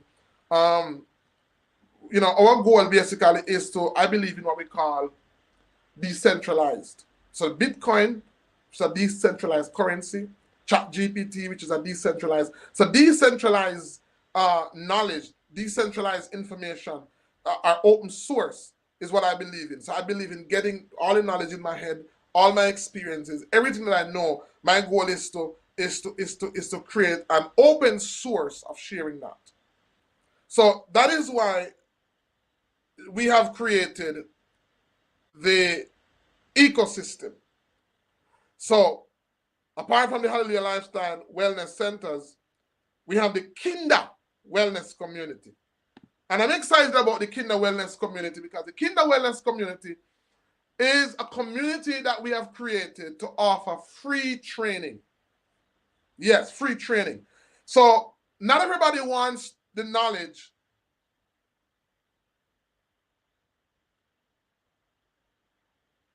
Owen, I saw and see Owen. Owen says, do you know the medical name for heal and draw? I soon tell you. But not everybody wants to acquire this knowledge to go into business or to use it professionally. Some person just want for personal development. And that's what the Kinder Wellness Community is about. By the way, if you're watching and you're interested, we created this community. It has over 100 members, and it has not been as active as I would want it to be. We have written out.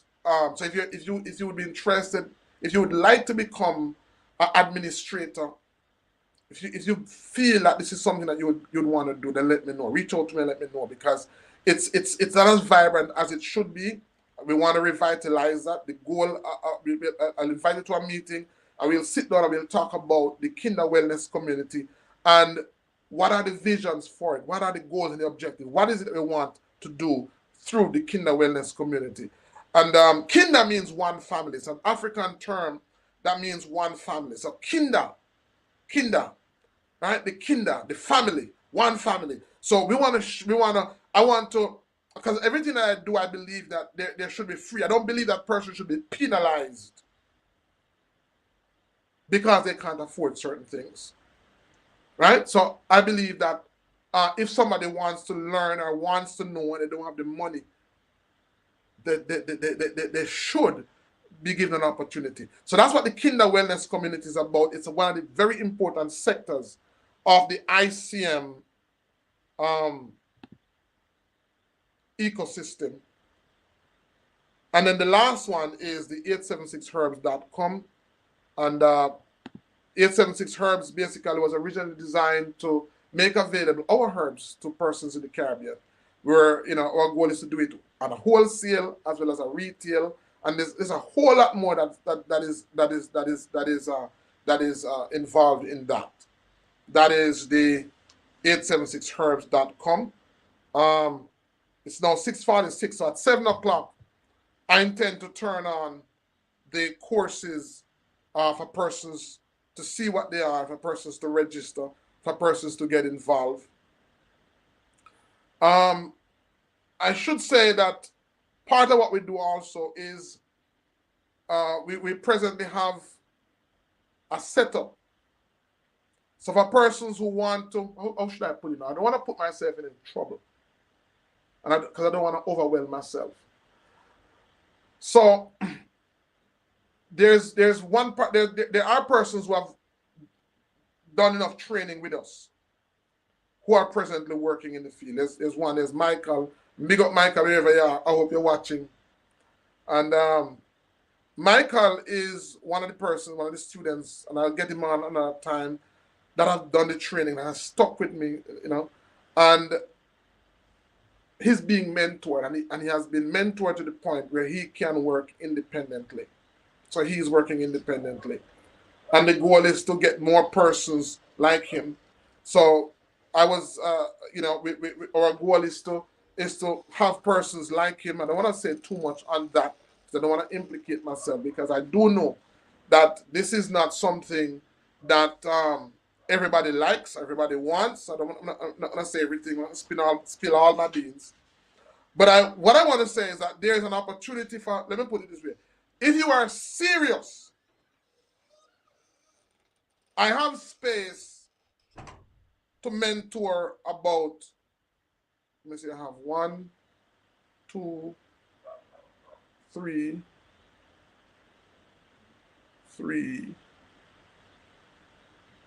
4. Well, I have space for about 6 more persons to mentor seriously, to the point that they start, they're earning right away. And do you do medicine as well? Join it. Oh yeah, we do medicine. So let me just say that again. So I have space for about 6, because I only can do about 10 persons. I have 4 already. I have space for about 6 persons who are interested in doing natural medicine, so much so that they can earning from day one. Like right away, like if we start tomorrow, they can start earning tomorrow. We have a way of doing that. I only can take about 10. The goal is, after we train those 10, these 10 will also help to mentor more persons, because traditionally how medicine was done, it wasn't just that you went to school like natural medicine was done through mentorship. So persons' hands were held and they were taught how to do it, how to function.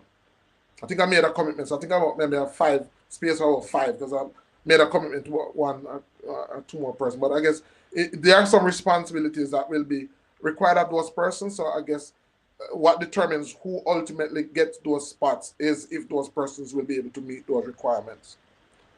The goal is to really grow what we are doing and to help as many persons as is possible. If you're listening and you are passionate about what you're hearing, and you maybe want to get involved, but don't want to get involved too deep, then this is how you can help. If you go to our website, icmwellnessmarketplace.net, look at the top where the menus are. You're going to see a link that says affiliate. I want you to click the link that says affiliate, and you can sign up to become an affiliate. And you're going to get an affiliate link. And by sharing that affiliate link, so if you know somebody who would want to do the course, you can send somebody the link and they sign up. If you sign up, we will reward you for doing that. If you're a content creator and you would want to become an affiliate, I'm also available. I will also make myself available to collaborate with you on your social media platform to promote your link. Meaning that if you are a TikToker and you do videos about health or wellness, and you believe that your community would benefit from this knowledge, we are willing to reward you for sharing that with your community. But not only, I'll come on, I'll be a guest on your platform, and I'll talk about the work that we are doing. And if anybody gets converted, whether they buy products from our website or they sign up for a program or they book a consulting, whatever it is, you are going to be credited financially for doing that. That's one of the ways you can help us in what we are doing. You can also help us if you go to our site, you see any supplement there. You can also, there's a link at the top of the site, there's a thing that says 25% at the top. If you click that and fill it out, you'll get 25% discount on anything that you purchase.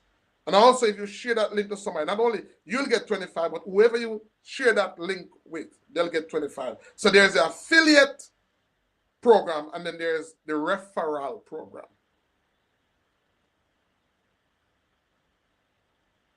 What we are doing is transformative, because the goal is to see Jamaica and the Caribbean come out of obscurity.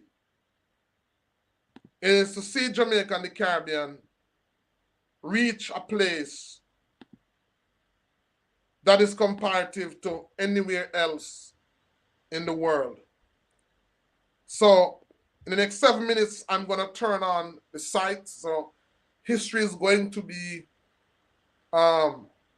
made today, and you're going to be a part of that as we share the link.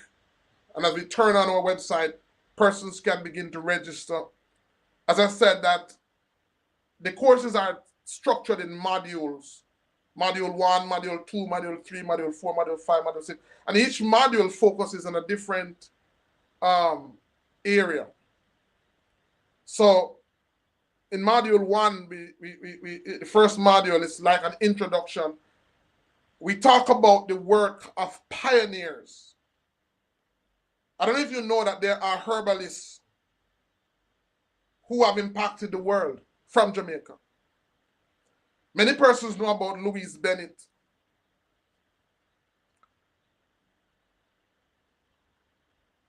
Junkie says, I am a herbalist, a medicine maker, a consultant. Where do I stand in your program? My goal when I was doing my course was to help my black sisters and brothers in my church and my community. Where you stand is, first of all, by becoming an IC, an International Guild, ICM member. So I need to talk to you to find out what level of experience you have, because how you would function is that, number one, you could become one of the mentors. You could be one of the persons that help to mentor new persons. You could be, and by the way, I should say that when you become, when you become a member, when you become a certified member, I should say that it comes with a title. So affixed to your name will be the position that you hold. So IGICM will be, so if your name is Junkie K, it would be Junkie K IGICM certified member. So it's like a professional title. And depending on the title you have, it will now be an official title that will be added to you in referring to you. So one thing that we need is that we need persons to be a part of our IGICM professional community, because we are going to need to mentor persons. We are going to need to develop persons. The next thing that when you actually become a member of the International Guild Matchmaker, my title is the Matchmaker. All right. So when you become a member, you are also going to be listed on the website. So once we've interviewed you and we realize that you would have met the criterias, you would have also been listed on our IGICM website as somebody that we can now recommend, that we can put out there. So if persons are looking for practitioners, you would be listed as one of the persons that would fit that bill. IGM also will be hosting regular seminars and workshops. So we are also looking for persons with experience who can host some of these workshops, who can host some of these seminars, who can add their wealth of knowledge, because what has happened to us is that we have not had a repository of knowledge. The knowledge keeps on dying with persons. Most of us on this platform would have known Dr. Sebi, and he did a wonderful job. But just imagine if we had 500 hours of videos with Dr. Sebi sharing his very in-depth knowledge. Imagine the amount of Dr. Sebis that we would have. So many persons claim to be a student of Dr. Sebi, but how much did they get and what did they get? We don't know. Our goal is to learn from these experiences and to mend them. So IGICM is also intended to be a repository of knowledge, because those members that are registered, that are certified members, those members that are fellows, those members that have met the requirement to be members, part of the requirement is that they will be required to do workshops and seminars and videos to share that knowledge, and we'll have that knowledge for new practitioners to get, for new practitioners to have. Traditional Chinese medicine is what it is because Chinese have decided to document the knowledge for generations to come. So after 2,000 years, they have perfected the art of what they have. We as a people, I'm not going to say we haven't, because who knows what was destroyed in the library at Timbuktu? Who knows what was destroyed by the invading armies when they subdued us? So I'm not going to say we didn't. But that knowledge is not available to us. And we have to make it available to our people. When I leave this scene, when I step away, when I am gone, my intention is to die empty. So many people have died full. My intention is to die an empty man, a shell, a husk. Everything that has been invested in me, my goal is to share that with as many persons as is possible. That's the legacy I want to leave behind. We're approaching 6:59, and I did say at 7 o'clock. So let me do just that. Let's create history by launching the Hallelujah Lifestyle, the International Guild, the Boston Institute of Natural Medicine, officially, we're going to put that into effect. So it can be said on the 20th of October, Sunday the 20th of October, 2024 at 7 p.m. was when the Boston Institute of Natural Medicine officially launched its program. And I was there.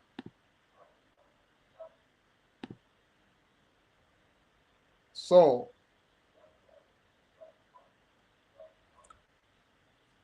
I was there when it was launched.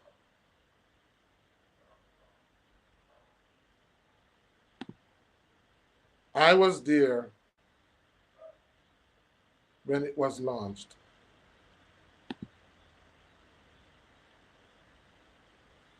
So I want you to go to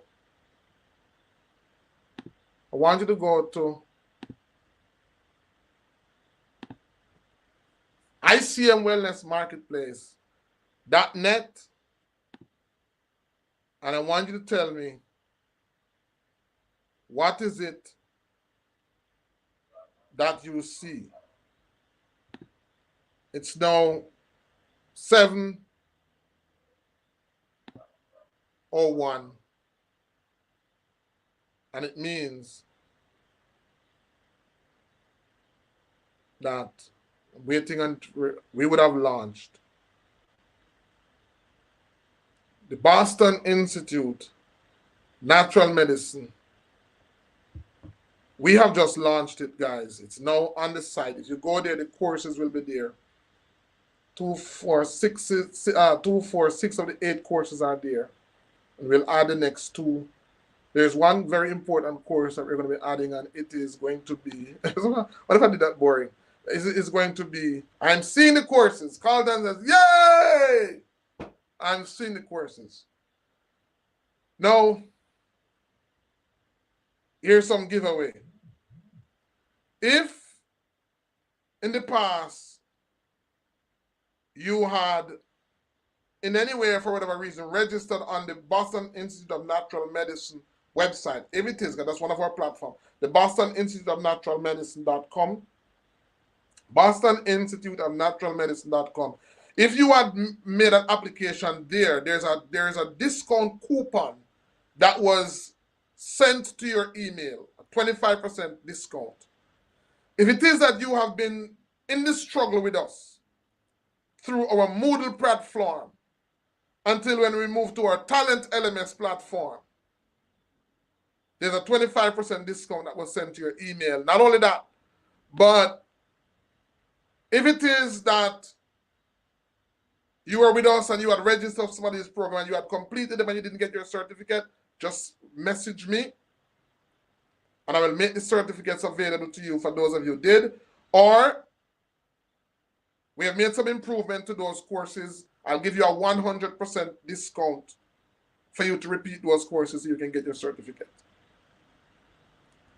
CD is asking, is it self-paced? Yes, the course is completely self-paced.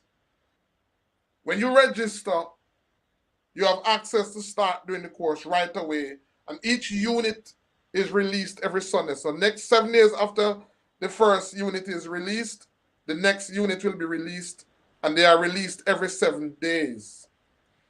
We also have a payment plan. So when you click on the courses, you can pay for it in full, or you can pay for it in 2 parts. Right? So that is, and we also, if you let me know, we can have subscription. If you're somebody who likes subscription, we can offer that as well. Or, I'm going to put some bundles together so for persons who want to pay for everything all at once. Dr. Ben, I didn't an email. Oh, Lovebird. All right, Lovebird. let me know, how did you apply? Was it on Boston Institute or was it on the Moodle platform? Because emails would have been sent out on those platforms to everybody. There's a discount coupon in the link that you can get a 25% discount. If not, then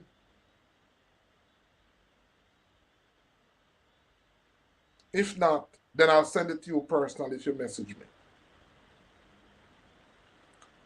But that is it, guys. We have launched the Boston Institute of Natural Medicine programs.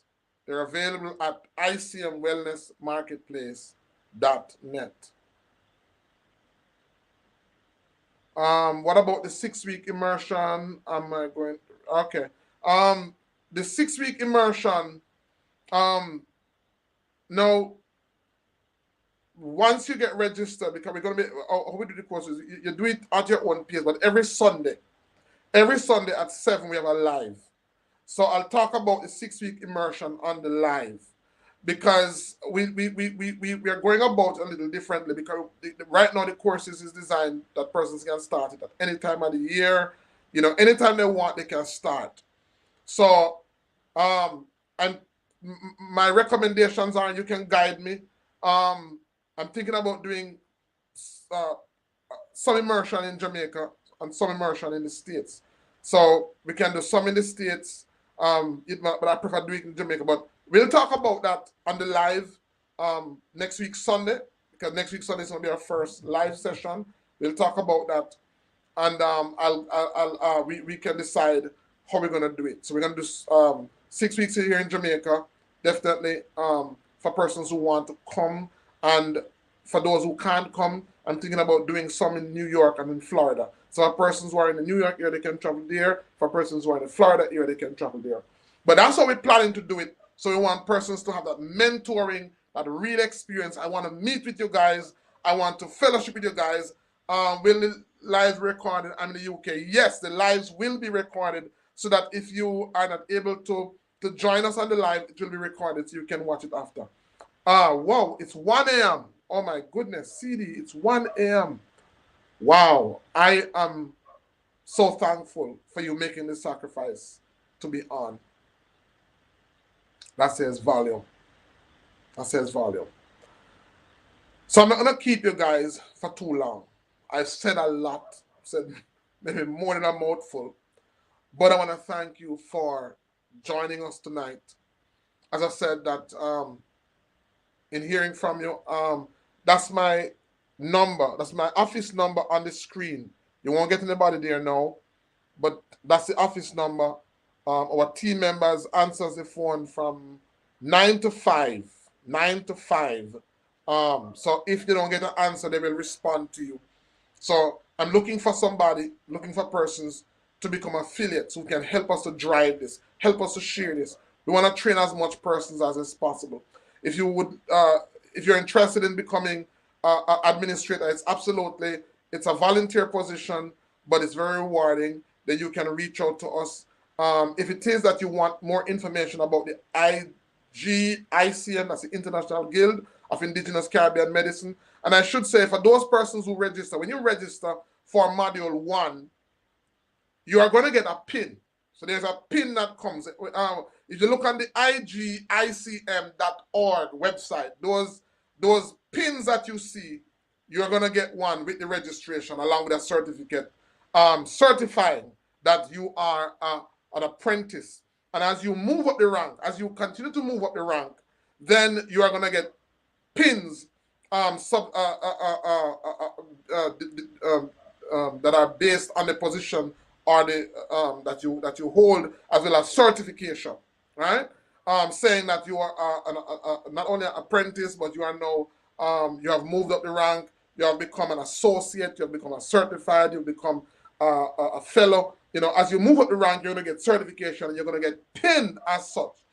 And then, Yah's willing, next year, 2025, we are hoping to host the first International Guild of Indigenous Caribbean Medicine Conference here in Port Antonio, Portland, where we are believing herbalists from all across Jamaica and the world are going to be coming together to meet, share their knowledge, and to inspire each other. So these are some of the plans that I have. As I said, if we build the city, they will come. I have done my best to build the city, guys. I have done my best to build the city. And it's now for you to come. I've done my part. I've done what I believe that I needed to do. It's now for you to come. I want to meet you. I want to be inspired by you. I want to be motivated by you. I want to learn from you. And so I'm looking forward to meet with you guys on Sunday. I am so excited already. I am thrilled for what's going to happen Sunday. I can't imagine how many persons I'm going to be meeting for the first time on Sunday, and the wealth of knowledge. Because every time I remember, some of the students that I've had have impacted me so much. I've learned so much from them. There is Octavius, that just simple truths that I've learned that have just changed my life. Heal and Draw. Do you know Heal and Draw by a different name? If you could send me a picture. Heal and Draw. Send me a picture of it to the email that's on the screen. Send a picture to that and they'll get it to me. Heal and Draw. I may know it by a different name, or do you know it by any other name? Let me know. When Heal and Draw.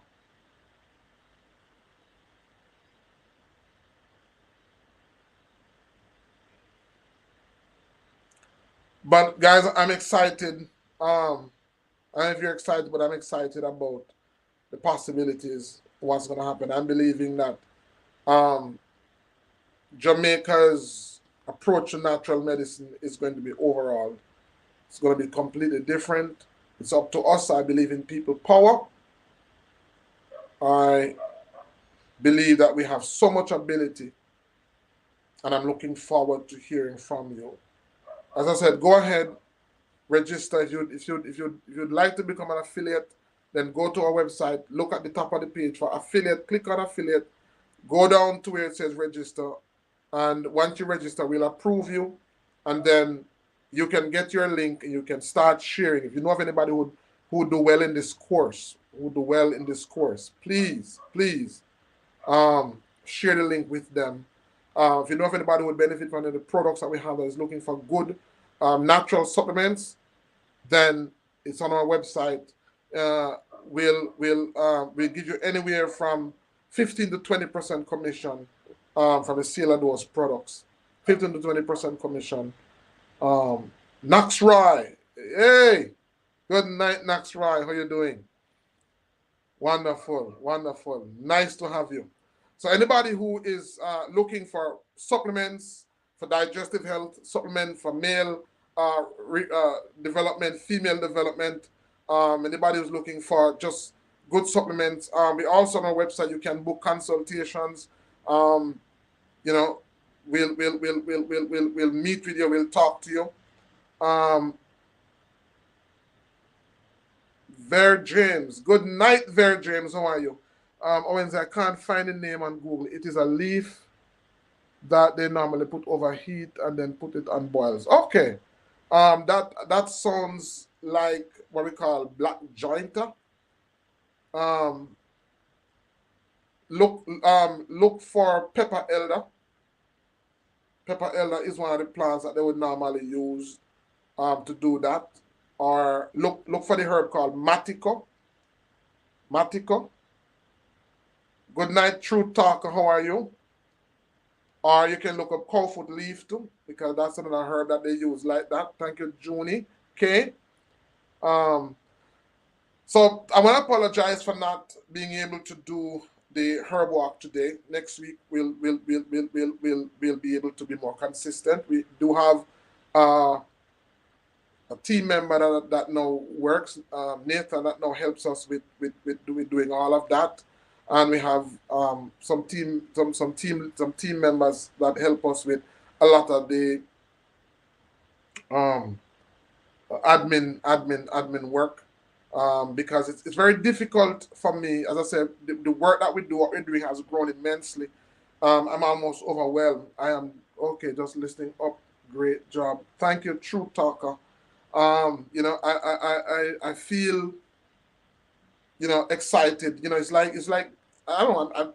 I guess this is what I feel like to give birth. You know, to just be able. This is hours of work, and I also want to use the platform to thank my wife, because sometimes all of this that I've done comes at a cost, and sometimes it is the people who are around you who pay the highest price, because I am always engaged most of the time, you know, in work. I'm grossed. They say I'm a workaholic. I'm always doing, always doing. But I want to thank my wife for being as supportive as she is, and for, you know, just allowing me to express myself like this. Also to my children, Joshua Music, Malachi, also for bearing with me, because, you know, this comes at a huge price. You don't put in so much work into something and somebody don't pay the price. I wanna thank them for the support that they give as well, and even for a lot of what we're doing. I'm able to do a lot of what we're doing now because of my wife and because of my children and because of the support I get from them. I'm able to do that. At times I can sit for hours doing videos. I can sit for hours doing research because they have my back. So I want to thank them for, you know, for doing that. And guess what, guys, it's gonna pay off. I know I don't spend as much time as I should with you guys, but it's gonna pay off. You know, when somebody said it to me that, and I should say it, we should warn you, when you come into natural medicine, you no longer belong to yourself, and you no longer belong, um, you no longer belong to your wife, you no longer belong to your children, you belong to the people. And that has been, somebody shared that with me, and that has been so profound. That's helped me somewhat to accept, to some extent, the cost of what it takes to do what I do. The fact that you no longer belong to your wife, you no longer belong to your children, you are now a servant of the people, you now belong to the people. And so I would say that once you come into something like this, it's not just an opportunity. Opportunity is at a cost. You have to sometimes talk to your family and explain to them that, you know, I feel led. I feel led that this is where I want to go. And I'm saying it to you because I understand that it's going to come at a great price, at a great cost. All right, so guys, I'm not going to keep you any longer. I want to thank you for, you know, taking the time out of your busy schedule to be on with me tonight. I hope and pray that the opportunity that we shared is one that you will take advantage of. And I'm looking forward to meeting you, seeing you Sunday at 7 p.m. Once you get registered, we'll have all of your information. So we'll be able to send that information as to how you can join us. All right, so guys, thank you again, and see you next week. Bye-bye.